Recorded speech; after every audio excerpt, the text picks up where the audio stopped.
இந்த வீடியோவை தொடர்ந்து நீங்கள் பார்த்தீங்கன்னா உங்களுக்குள்ள ஒரு நேர்மறையான எண்ணங்கள் உருவாகும். நீங்களும் அந்த மாதிரி நிறைய செடிகளை வளர்க்கலான்னு முடிவு எடுப்பீங்க. ஒரு மதில் சுவர் மேலே தானாக முளைச்சிருந்த செடி இது. பைக்கில் போகும்போது ஆலங்கன்னுன்னு நினச்சி கிட்ட போய் பார்த்த பிறகு தான் தெரிஞ்சது அது அத்திக்கண்ணுன்னு. பக்குவமாக வேறு அறுந்து போகாமல் பிடிங்கிட்டேன். அதை பிடிங்கிட்டு லெஃப்ட் சைடில் திரும்பி பார்க்குறப்ப பார்த்தீங்கன்னா இன்னொரு அத்திக்கண்ணும் அதே போல் முளைச்சிருந்தது. அதையும் நல்லா வேரோட பக்குவமாக பிடிங்கிட்டேன். அந்த செடியை பிடுங்கி 10 நிமிஷம் கூட ஆகலை, அதுக்குள்ளே வாடி போச்சு. அந்த அளவுக்கு வேகமாக நீராவி போக்கி நடந்துட்டு இருக்கு.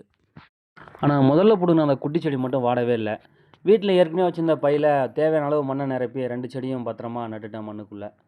நட்டால் மட்டும் போதுமா, தண்ணி ஊற்றணும் இல்லையா? அப்போ தானே அது உயிர் பிழைக்கும். அதனால் அந்த செடிகளுக்கு தண்ணியும் நம்ம இப்போ ஊற்றிடுறேன். எல்லோரும் பிறந்தோம், வளர்ந்தோம், வாழ்ந்தோம், செத்தோன்னு இல்லாமல் முடிஞ்ச அளவுக்கு 4 செடிகளையோ மரங்களையோ நட்டு வச்சுட்டு போகணும்.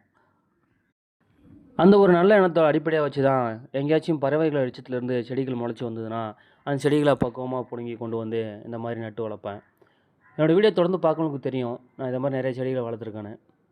இப்போ நீங்கள் பார்க்குற எல்லா செடிகளையுமே அந்த மாதிரி கொண்டு வந்து வச்சது தான். 5, 6 ஆலங்கன்றுகள் பாருங்கள், எல்லாத்தையும் இந்த மாதிரி தான் வேரோட பிடுங்கி கொண்டு வந்து வச்சா கொஞ்சம் கொஞ்சமாக வளர்ந்துருக்கு.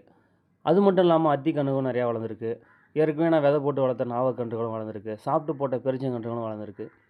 இந்த வீடியோவோட நோக்கமே இதை பார்க்குற நீங்களும் உங்களால் முடிஞ்ச அளவுக்கு மரக்கன்று நட்டு வளர்க்கணுன்ற ஒரு எண்ணத்தை உங்களுக்குள்ளே உருவாக்கணுன்றது தான்.